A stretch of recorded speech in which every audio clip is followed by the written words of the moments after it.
जय हिंद। आज फिर से आपका स्वागत है बिहार के प्रमुख नदियों के अगला सेशन में। पिछले जो वीडियो बनाया था मैंने उसमें उत्तर बिहार के जो नदियां थी प्रमुख उनको चर्चा कर चुके थे। घाघरा, गंडक, बूढ़ी गंडक, बागमती नदी, कमला नदी, कोसी नदी, मेची नदी और महानंदा नदी, ये प्रमुख उत्तर बिहार की नदियां थी जो अध्ययन कर चुके थे हम। आज देखते हैं दक्षिण बिहार की कुछ प्रमुख नदियां हैं उनके बारे में अध्ययन करते हैं। तो आइए देखते हैं।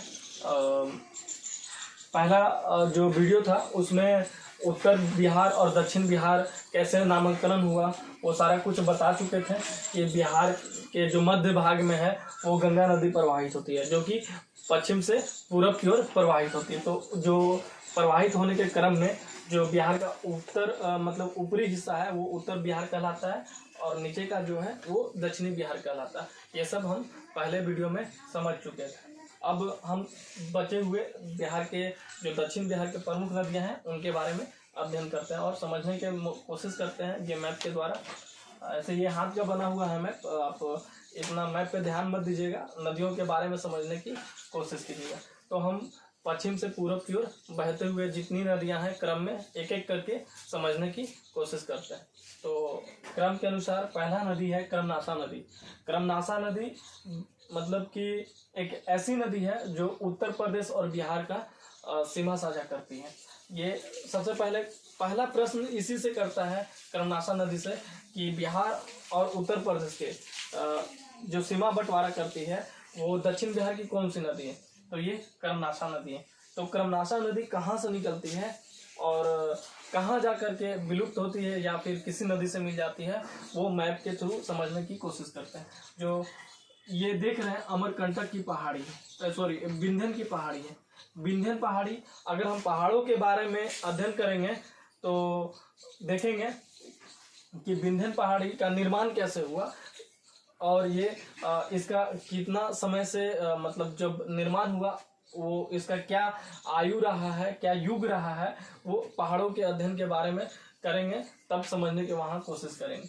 तो वहीं पहाड़ से ये जो यूपी है और मध्य प्रदेश है वहाँ सीमा पे ये विंध्यन पहाड़ है और वहीं से विंध्यन पहाड़ से ये क्रमनासा नदी निकलती है। यानी कि क्रमनासा नदी का उद्गम स्थल है जो वो विंध्यन पहाड़ है।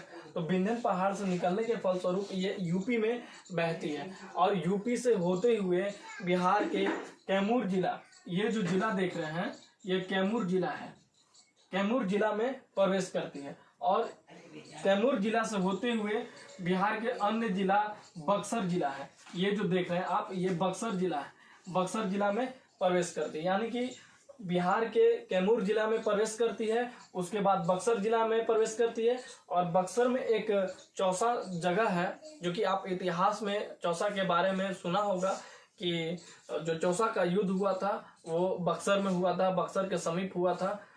वहीं पे ये क्रमनासा नदी गंगा नदी से मिल जाती है। मतलब कि इसका क्रमनासा नदी का जो उद्गम स्थल है वो है विंध्यन पहाड़ी और ये निकलने के फलस्वरूप गंगा में चौसा, जो बक्सर में चौसा जगह है वहां पे गंगा नदी से मिल जाती है। क्रमनासा नदी के जो स्थानीय लोग हैं, वहां के जो क्रमनासा नदी के तट के आसपास जो स्थानीय लोग बसे हैं, क्रमनासा नदी को वो अशुभ या अपवित्र नदी भी कहते हैं। तो ये क्रमनासा नदी हो गई। क्रमनासा नदी से मुख्य रूप से एक ही सवाल करता है कि दक्षिण बिहार को उत्तर प्रदेश से कौन नदी अलग करती है, तो वो है क्रमनासा नदी। क्रमनासा नदी की एक छोटी सहायक नदी है वो दुर्गावती नदी है। दुर्गावती नदी के बारे में समझने की कोशिश करते हैं। जो विंध्यन पहाड़ी है, विंध्यन पहाड़ी का जो क्रम आगे बढ़ा है पूर्व की दिशा से, पूर्व की दिशा में उसको छोटा छोटा कहीं नाम दिया गया, तो उसी क्रम में कैमूर की पहाड़ी बोला जाता है। विंध्यन पहाड़ी का ही हिस्सा है कैमूर की पहाड़ी। तो कैमूर की पहाड़ी से एक नदी निकलती है कैमूर जिला में ही, वो दुर्गावती के नाम से जानी जाती है। दुर्गावती नदी जो है बहुत छोटी नदी है और ये क्रमनासा की सहायक नदी, क्रमनासा से आगे चल करके कैमूर जिला में ही वो मिल जाती है। दुर्गावती नदी के बारे में अध्ययन करना इसलिए जरूरी है क्योंकि कैमूर जिला में, जो कैमूर जिला का एक मुख्यालय है भभुआ, वो भभुआ के समीप कुछ किलोमीटर के आसपास में ही एक जगह है, मंदिर है हिंदुओं के लिए, वो है मुंडेश्वरी मंदिर। मुंडेश्वरी मंदिर जो है दुर्गावती नदी के ही तट पे बसा हुआ है। यह कैमूर के पहाड़ी से निकलती है और निकलने के फलस्वरूप कर्मनाशा में जा करके मिल जाती है। और इस तट के किनारे आपको मुंडेश्वरी मंदिर है। तो इस तरीके से ये मतलब आज के डेट में तीर्थ स्थल के रूप में या घूमने फिरने के रूप में ये विख्यात हासिल कर चुका है। तो ये दो नदी हो गई, कर्मनाशा नदी और दुर्गावती नदी। अगला दक्षिण बिहार के नदी के बारे में अध्ययन करेंगे तो क्रम के अनुसार सोन नदी है। सोन नदी दक्षिण बिहार की सबसे लंबी नदी है, दक्षिण बिहार की सबसे लंबी नदी है। अगर इसको मैप के द्वारा अध्ययन किया जाए या समझने की कोशिश किया जाए तो ये अमरकंटक की पहाड़ी से निकलती है। अमरकंटक मैकाल पर्वत का एक श्रेणी है जो कि छत्तीसगढ़ और मध्य प्रदेश के सीमा पर स्थित है। मतलब कि छत्तीसगढ़ और मध्य प्रदेश के जो सीमा पर पर्वत है वो मैकाल पर्वत है, उसकी एक श्रेणी अमरकंटक की पहाड़ी कहलाती है। अमरकंटक के पहाड़ी से 3 नदियां निकलती है। एक नदी है नर्मदा नदी जो कि पश्चिम की ओर प्रवाहित होती है, और दूसरी नदी है महानदी है कि जो महानदी है वो पूरब की ओर प्रवाहित होती है, और तीसरी नदी है वो सोन नदी है। सोन नदी उत्तर पूरब की ओर प्रवाहित होती है जो कि यूपी से होते हुए बिहार में एंटर कर जाती है। मतलब कि अमरकंटक के पहाड़ी से 3 नदियां निकलती है और तीनों दिशा में अपने अपने विपरीत दिशा में एक दूसरे से विपरीत दिशा में प्रवाहित होती है। मान लीजिए कि ये अमरकंटक की पहाड़ी है और एक ये नदी निकलती है, एक ये नदी निकलती है और एक ये नदी निकलती है।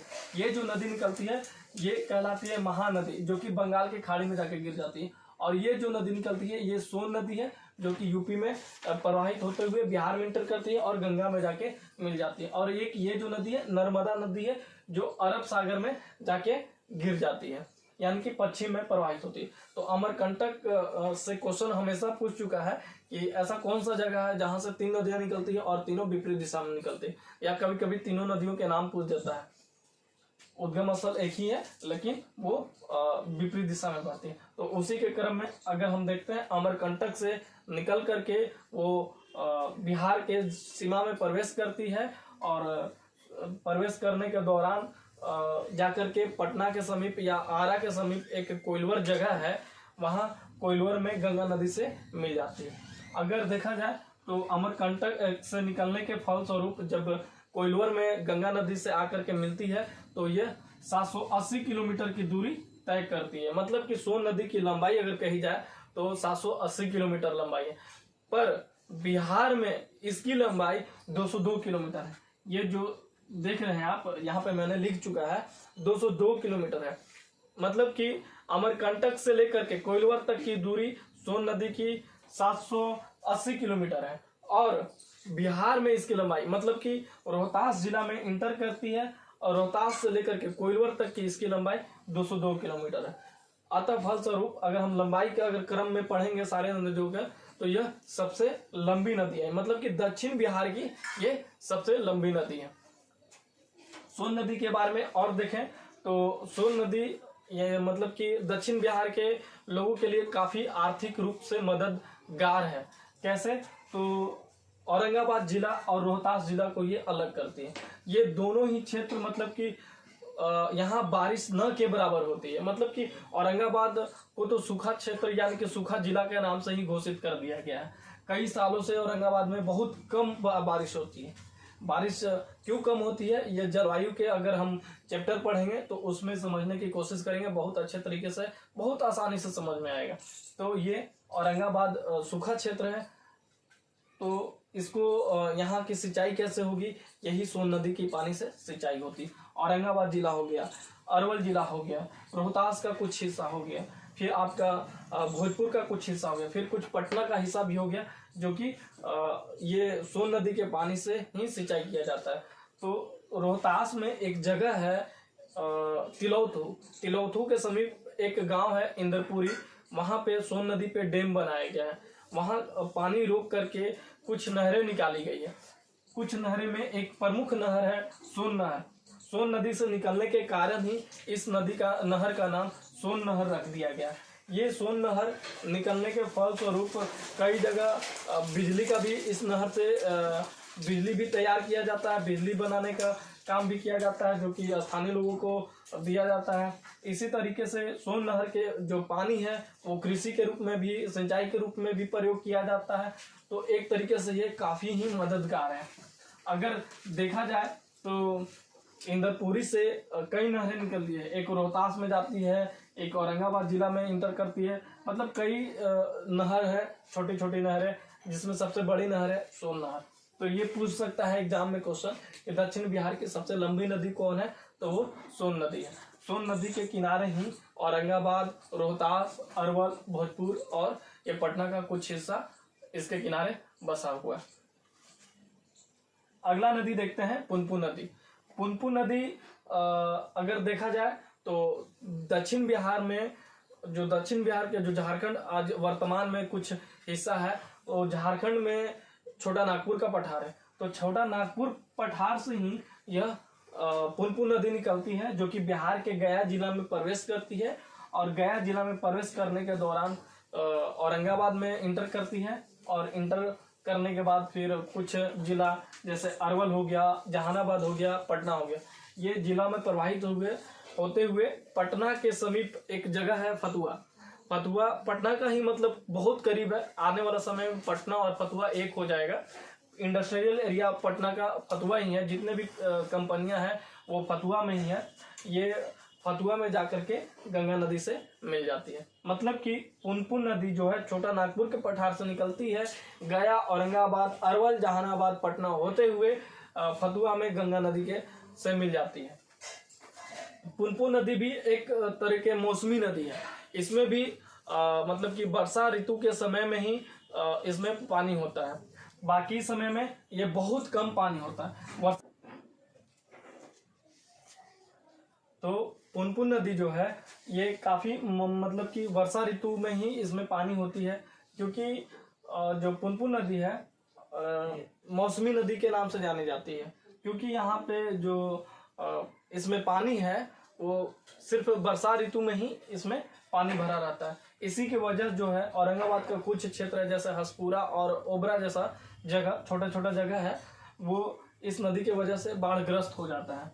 अगला नदी हम देखें तो फल्गु नदी है। फल्गु नदी के बारे में आप लोग अध्ययन करेंगे, अगर इतिहास के नज़र से देखेंगे तो फल्गु नदी जो है काफ़ी ही मतलब कि पवित्र नदी जानी जाती है। जब महात्मा बुद्ध के बारे में पढ़ेंगे तो वहाँ हमें अध्ययन करने को मिलेगा फल्गु नदी के बारे में। तो ये जो फल्गु नदी है महात्मा बुद्ध के जीवनी का मतलब कि काफ़ी ही उनके जीवनी इन पे निर्भर करता है। इसी नदी के किनारे वो अपना ज्ञान का प्राप्ति किए थे। फल्गु नदी छोटा नागपुर के पठार से निकलती है। छोटा नागपुर के पठार से निकलने के फलस्वरूप बिहार के गया जिला में प्रवेश करती है। गया जिला में प्रवाह होने के दौरान वो जहानाबाद में इंटर करती है। जहानाबाद के बाद वो पटना जिला में इंटर करती है। पटना जिला में इंटर करने के फलस्वरूप कुछ पटना का क्षेत्र में प्रवाह होती है और फिर वो पुनपुन नदी से जाकर के मिल जाती है और पुनपुन के नदी के साथ पानी के साथ वो जाकर के पटना में फतुहा में जाकर के गंगा से मिल जाती है। तो फल्गु नदी फल्गु नदी के कुछ छोटे छोटे सहायक नदी हैं जो मोरहर, सोरहर या फिर मोहना, ऐसे कई प्रमुख नदी हैं जो फल्गु की सहायक नदियां हैं। ये सब काफ़ी छोटी छोटी नदी हैं जो कि जनरली पूछा नहीं है एग्जाम में, लेकिन फिर भी हम ध्यान रखेंगे। तो फल्गु नदी छोटा नागपुर के पठार से निकलती है, गया में प्रवाह होती है, उसके बाद जहानाबाद में इंटर करती है, जहानाबाद के बाद पटना में चली जाती है और पटना में जो है पुनपुन नदी उससे मिल जाती है। तो इस दौरान अगर हम देखें गया जिला में फल्गु के किनारे एक मंदिर है, वो विशुनपत मंदिर है। ये काफ़ी हिंदुओं के लिए काफ़ी ही मतलब कि तीर्थ स्थल के रूप में जाना जाता है। हिंदू लोगों के लिए अगर देखा जाए तो मुंडन कराने आते हैं यहाँ, या फिर कई प्रकार के यहाँ जो मन्नतें हैं वो मानने यहाँ पे आते हैं पूरा करने के लिए, या फिर अपने पूर्वजों के लिए पिंड दान करने के लिए आते हैं लोग। यहाँ विदेशों से भी आते हैं। तो इस तरीके से हम फल्गु नदी के बारे में पढ़ चुके हैं। अब थोड़ा सा कुछ और हिस्सा है, जैसे बोध गया है। ये आप महात्मा बुद्ध के बारे में पढ़ेंगे तो नाम सुने ही होंगे बोध गया का। यही फल्गु नदी के किनारे ही बोध गया बसा हुआ है।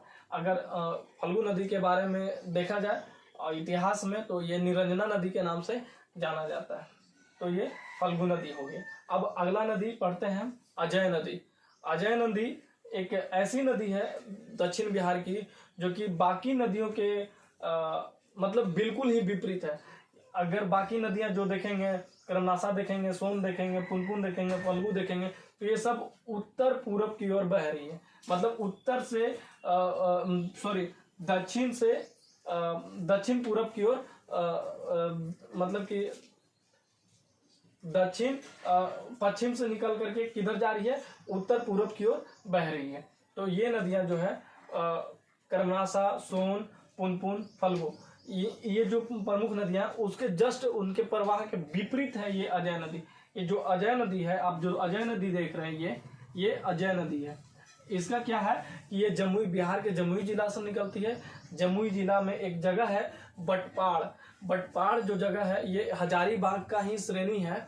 यहाँ से एक नदी निकलती है, वो नदी अजय नदी है, जो कि बाकी बिहार, दक्षिण बिहार के नदियों के विपरीत प्रवाह होती है। और ये जाकर के झारखंड में प्रवाह होती है और फिर उसके बाद पश्चिम बंगाल में चली जाती है और दामोदर नदी से मिल जाती है, जो कि जमुई से बटपाड़ जगह से निकलती है। उसके दौरान जैसे ही झारखंड में इंटर करती है, वो देवघर क्षेत्र में, देवघर जिला में प्रवाह होने लगती है। आप लोगों ने देवघर में अगर 1857 की क्रांति पढ़े होंगे इतिहास में, तो 1857 की क्रांति की जो पहली लड़ाई हुई थी बिहार में, वो देवघर में ही मानी जाती है। रोहनी एक जगह है, वहां पे ही सबसे प्रथम बार, यानी कि पहली बार 1857 की बिगुल फूका गया था, जो कि इसी नदी के किनारे, अजय नदी के किनारे ही वो गांव बसा हुआ है। तो इस तरीके से अजय नदी भी हो गया। अजय नदी को काफी बार एग्जाम में पूछ चुका है, वो दे देता है हर बार कि बिहार की एक ऐसी कौन सी, दक्षिण बिहार की ऐसी नदी है जो कि वो दक्षिण की ओर, दक्षिण की तरफ प्रवाहित होती है। तो एक यही एक नदी है जो दक्षिण दिशा में प्रवाह होती है। अगला नदी है क्यूल नदी। यह भी जमुई का ही नदी है, जो कि जमुई जिला से ही नाम धारण करके प्रवाह होती है और लखीसराय में बहती है, फिर उसके फलस्वरूप मुंगेर में जाती है और वो विलुप्त हो जाती है। क्यूल नदी गंगा से नहीं मिलती है, गंगा नदी में नहीं जाकर के विलुप्त होती है, वो गंगा नदी से पहले ही मुंगेर में। क्यूल नदी का अगर हम भौगोलिक देखेंगे उद्गम स्थल, तो ये हजारीबाग पहाड़ी से निकलती है। हजारीबाग पहाड़ी छोटा नागपुर पठार का ही एक हिस्सा है और वो जो नदी निकलती है हजारीबाग की पहाड़ी से, वो नदी है बरनार नदी। बरनार नदी बिहार के जमुई जिला में इंटर करती है और जमुई में ही एक दूसरी नदी है अलई नदी। अलई नदी और बरनार नदी दोनों मिलती है जमुई में और मिलने के फलस्वरूप क्यूल का निर्माण करते हैं, क्यूल नदी बनती है। तो मतलब कि हजारीबाग पठार से पहाड़ी से निकलते हुए बरनार नदी बिहार के जमुई जिला में इंटर करती है और वहाँ अलई नदी से मिल करके क्यूल नदी बन जाती है। और क्यूल नदी जमुई के क्षेत्र से प्रवाहित होते हुए, ये जो क्षेत्र देख रहे हैं ये आपका लखीसराय जिला है। तो जमुई से निकल करके लखीसराय में इंटर करती है और फिर वो जाकर के मुंगेर में विलुप्त हो जाती है। मतलब कि जमुई से निकल करके मुंगेर में विलुप्त हो जाती है ये नदी। मतलब इस नदी में, क्यूल नदी में बहुत कम पानी होता है, इसी की वजह से इसको छिछला नदी के भी नाम से जाना जाता है। यहाँ के जो स्थानीय लोग हैं वो छिछला नदी के इसका संज्ञा देते हैं। और ये तो क्यूल नदी का हो गया। अब दक्षिण बिहार के सबसे छोटी नदी और सबसे पूर्वोत्तर नदी के बारे में देखें तो वो चंदन नदी है। चंदन नदी बिहार के बांका जिला से निकलती है। ये जो क्षेत्र देख रहे हैं, ये जो जिला है, ये बांका जिला है और बांका जिला से निकल करके बिहार के भागलपुर में प्रवाह होती है और प्रवाह होने के फलस्वरूप दो भागों में विभक्त हो जाती है। जो चंदन नदी है इसकी जलधारा दो भागों में बढ़ जाती है। एक जलधारा अंधी नदी कहलाती है और दूसरी जलधारा कटारिया नदी कहलाती है। तो अंधी नदी का जो जल है वो बीच में ही जाकर के विलुप्त हो जाती है और कटारिया नदी का जो जलधारा है वो जाकर के कहल गांव में गंगा नदी से मिल जाती है। इस तरीके से दक्षिण बिहार की नदियों का पूरा अध्ययन कर चुके हैं। अब थोड़ा कुछ तथ्य रह चुका है। उत्तर बिहार के कुछ नदियां हैं और कुछ मुख्य तथ्य हैं नदियों के बारे में, वो देख लेते हैं। बिहार के सबसे उत्तर पश्चिम में मतलब कि उत्तरी जो जिला है वो पश्चिम चंपारण है। वो पश्चिम चंपारण में सोमेश्वर की पहाड़ी है जो कि हिमालय शिवालिक की श्रेणी है, उसी की एक पहाड़ी है सोमेश्वर की पहाड़ी। ये जो पहाड़ी देख रहे हैं यहाँ पश्चिम चंपारण में, ये सोमेश्वर की पहाड़ी कहलाती है। सोमेश्वर के पहाड़ी से कई छोटी छोटी नदियाँ कम से कम लगभग 30 से 35 जो नदियाँ हैं वो निकलती है, और निकलने के फलस्वरूप एक झील का निर्माण करती है। वो झील सरयामन के झील के नाम से जाना जाता है, और उसी झील के समीप से बूढ़ी गंडक नदी निकलती है। अगर एग्जाम में पूछ दिया कि बिहार के वो कौन सा जिला है जहां सबसे ज्यादा नदियों का उद्गम स्थल है, तो वो है पश्चिम चंपारण। और ये तो पहला तथ्य हो गया। और दूसरा नदी का मुख्य तथ्य ये है, अगर पूछ दिया कभी एग्जाम में कि बिहार का वो कौन सा जिला है जहां प्रमुख 5 नदियों प्रवाह होती है, तो वो जिला है खगड़िया जिला। ये जो क्षेत्र देख रहे हैं आप, ये खगड़िया जिला है, और खगड़िया जिला में 5 नदियां मुख्य है जो प्रवाह होती है। पहला जो नदी है ये बूढ़ी गंडक आती है, बूढ़ी गंडक नदी आती है, आकर के गंगा में मिलती है। दूसरी है बागमती नदी, ये बागमती नदी आकर के कमला से मिलती है, और ये खगड़िया में ही प्रवाह होती है। मतलब कि 1, 2, 3 और ये चौथा कोसी और एक गंगा, 5। ये 5 नदियों का मतलब कि प्रवाह क्षेत्र है खगड़िया। खगड़िया काफी ही मतलब बाढ़ से तबाह से मतलब काफी बाढ़ इसमें खगड़िया जिला में आते रहता है हमेशा। हर बरसात के मौसम में यहाँ लोगों को मतलब त्राही मचा हुआ रहता है। ये कुछ मुख्य तथ्य थे नदियों के बारे में। आई होप आप लोग सारे के सारे समझ चुके होंगे। नदियों के बारे में कुछ अगर डाउट होगा तो आप मेरे कमेंट सेक्शन में डाल दीजिएगा। अगला वीडियो में मैं आपका डाउट क्लियर करने की कोशिश करूंगा।